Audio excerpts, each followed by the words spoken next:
The Appalachian Mountains are a monotonous place. Everywhere you look or go, you will see mountains. They surround us. The place is just a backwards town carved into the wilderness. I mean, sure, we have connections to the outside world, but our do-it-yourself culture is all about keeping things local.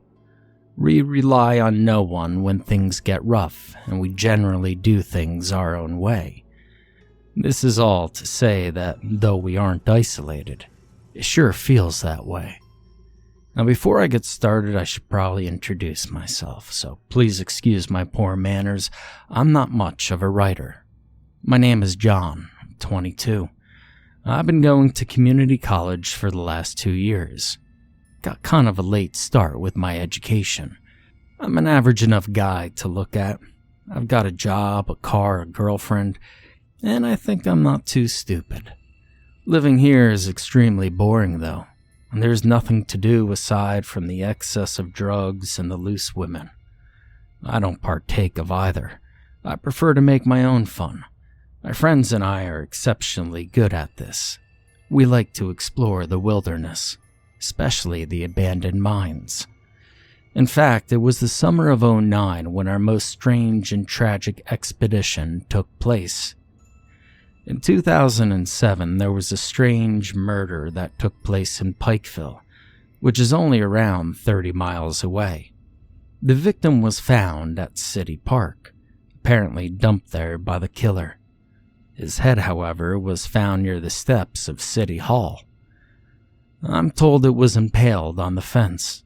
It was found by a woman in the middle of the night, and apparently she required a lot of therapy after that. The newspapers told us he was killed with an axe, and his decapitation was not post-mortem. Something about the wound being consistent with that theory. In the years that I passed up until 2009, there have been 12 other victims who were killed in an eerily similar fashion, with their bodies found all over the county. Now, if you do your research, you'll find that Pike County, Kentucky, is one of the larger counties east of the Mississippi, as far as landmass goes, and most of that land, well, it's untamed wilderness. The killers seem to not be following any specific pattern, with 3 of these murders taking place within 50 miles of our stomping grounds. He was sporadic. Anywhere was a crime scene, and anyone was a victim. But the murders and the murderer were far from our minds. I mean, what are the chances of running into him? Or her, for that matter? We had things to discover, and a 1 in a million chance that one guy would take on the 4 of us was not enough to deter us. And so one warm day in July of '09, the 4 of us drove to an old dirt road just outside of Pikeville. There was this little shack by the road, and it was used as a way station for the hikers and explorers. This hike was the real deal, and would require at least 2 whole days to make the most of this trip. I told everybody about the Stell Hardin mine that had closed down in the 60s. It had closed after a collapse had trapped 25 miners inside. Rescue efforts lasted for 5 days, but tragically, they all died before they could get some help. Our group consisted of Nick, Amber, Bobby, and myself. Now, I have to admit, we were a reckless bunch, but none of us were out to destroy property. It seems that there wasn't a drop of angst amongst us. Nick was my high school friend, and he probably knew me better than my own girlfriend did. Amber was my girl. We'd been together now for about 3 years. She was a firecracker, but had a mouth on her that I feared, as any man would. Bobby was Nick's girlfriend, and she was a quiet girl with a sensitive heart. Just a bunch of kids looking to escape our reality, for however long we were able to. We spent the first part of the day hiking and laughing at ourselves, joking about everybody we knew. The girls lagged slightly behind, whispering as they always did. I think they really loved us, something in their eyes. I couldn't help but notice that. And with some shame, I have to admit that I did not have quite the same feeling in my heart. In fact, it was hard to pinpoint how I felt about them. It was like a phantom sensation. No matter what I felt, I did know that they were my loyal friends, and Amber, my girlfriend, would do anything for me. It wasn't until around 8:30 that evening that we decided to find a place to camp for the night. We settled on a small clearing partially surrounded by tall pine trees. It had uneven ground and terrible visibility, but it felt safe, and feeling safe makes for a better night's sleep. Plus, it was right next to the mine, which meant a full day of exploring and uncomfortable picture-taking. Later that evening, we all gathered around the campfire that I had built after the sun had set. Our 2 tents were pitched neatly beside each other, with just enough room between that would allow us not to disturb one another with the certain rustling young couples make. Our campfire discussions centered mostly around our plans for the future. Stuff like where we would build our houses and what careers we would keep. And then out of nowhere, we all heard it. It sounded like one of those hollow bamboo wind chimes, but much louder. It came coupled with a grunt and some shuffling that resonated into your very soul. The sound reverberated over and over, and I could feel the stiff tension mounting. Fear gripped everyone as I rose, flashlight in hand.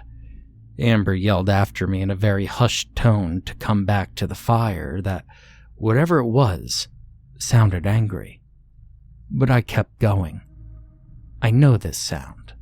I've heard this more than a few times. About 40 feet away from the fire, I saw them. 2 adult male deer with antlers locked, pushing one another. I breathed an immediate sigh of relief and chuckled lightly as I backed away slowly.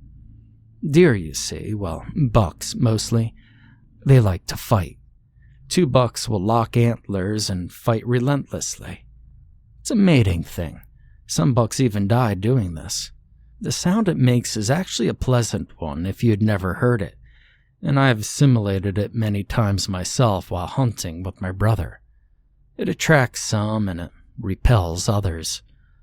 So I returned to the campsite and I saw the gallery of flabbergasted faces greeting me as I strode back into the warm glow of the campfire. "Dude, what the hell was that?" Nick asked. "It's just some stags locking horn. They might do it all night. Just chill out and don't go anywhere. Save to piss." They seemed relieved to hear me say that. And how could they not be? After all, they probably thought something got me. "I think we should go to bed. It's been a long day," Amber said with a shrill hint of fear in her voice. I'd only now just noticed that I was trembling slightly. I guess the excitement of the day had taken its toll.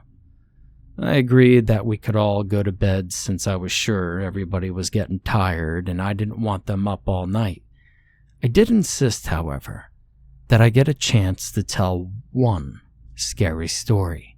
They agreed, but it was a very reluctant agreement.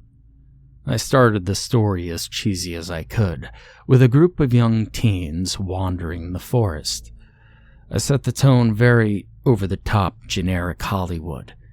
The teens were just like us, even with similar names, and I thought it was just hilarious. In my story, there was a deranged killer who had broken loose from the nearby psych ward.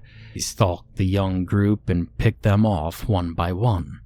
It seemed like such a tired old typical camp story that it wouldn't bother them. But I suppose I was wrong. When I got to the part where the killer killed the first teen, I looked all around and I saw that Amber had a few tears welling up, and Nick was looking at his feet. After a few moments of uninterrupted silence, Bobby spoke up. "Maybe a crazy killer isn't the best thing for us to hear. I mean, there is a serial killer loose after all." And it hit me that she was right. My story was insensitive, and I forgot that there was a dangerous person out there. As I sat there feeling embarrassed at myself, I formed the words, "I'm sorry. I guess I forgot about all that, but I didn't intend to scare you guys. I thought you would laugh." After some more uncomfortable silences mixed with some lame chit-chat made in an attempt to restore the mood, we finally went to bed. I cuddled next to Amber, and as the warmth of our bodies mingled, certain human reactions happened. We spent the better part of an hour indulging those needs. But it was around 3 in the morning when I felt a light breeze on my bare skin. It was a little chilly, but a refreshing change from the warmth of the tent. Something was out of the ordinary. There should be no breeze in my tent. My skin was wet with blood. I saw her laying there, motionless. The same blood covering my bare body was everywhere in the unzipped tent. My mind raced as I saw that laying next to me, Amber was dead. My scream was deafening, and the pitch changed as my voice cracked.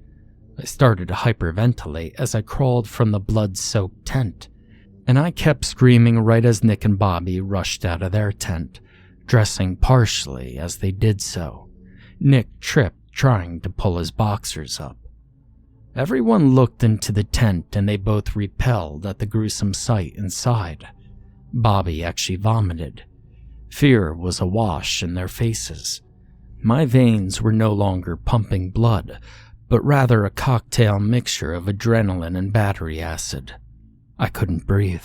Over the next few brief moments, I told them that I found her there when I woke up, and that I didn't know who did it or why.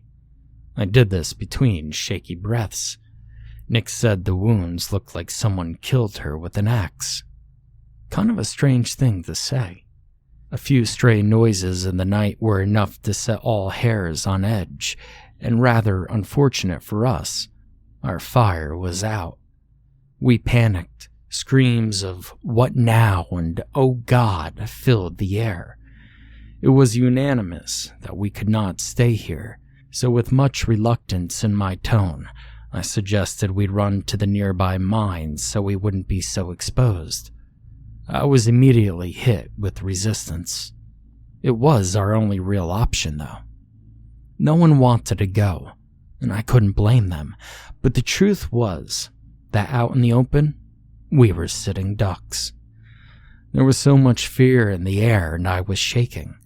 With my flashlight in hand, I led Nick and Bobby to the mouth of the mine, and as we entered the dark, dank shaft, I could feel that something was about to happen. It was the tension in the air, and I think it might have been me who stepped through the tripwire about 15 feet in. But nothing happened. A few moments later, you could see a large figure drop in front of the shaft entrance. It just stood there, looking right through us. You could see the silhouette of the figure against the dark forest backdrop. Its body was irregular, almost lumpy, kind of like the scarecrows I used to make as a kid. It was truly ugly, and we ran. We ran for less than a minute before coming to a room with a heavy iron door. It was a way station designed to give miners a place to stop in and out of the mine in case of an emergency. The door was wet with a crimson metallic stinking handprint. It was dark and my flashlight was just able to make our light crimson hue in the dark void. But what choice did we have but to enter? And once inside, I tripped over a conveniently placed rock as Nick barred the door, and my flashlight shattered. There was a single, dim hanging light in the room, revealing a blood-stained table and some heavy-duty restraints, and the room had a bunch of dark objects scattered throughout, and I nervously began to feel my way around the wall. Nick and Bobby were crying now, sobbing uncontrollably near the center of the room where the light shone above. I edged to my left, walking along the cluttered room. "We're trapped," Bobby sobbed. We could do this, baby. Wait, where's Johnny?" Nick stuttered through his sentence like a child. My hand found a long, heavy object it and I picked it up. It was an axe, wet with blood. Its weight felt familiar, comforting, and I imagine it was what a soldier felt when holding a service rifle. My other hand found a light switch above my head. I could no longer contain my trembling. I've never been quite this excited. My panic expression morphed into a sly smile. If only they knew how hard it was to rig a scarecrow up, to set up a kill room, and to especially put up with their infantile bullshit. What a trip, I said aloud. Their eyes darted at me, and I flipped the light switch.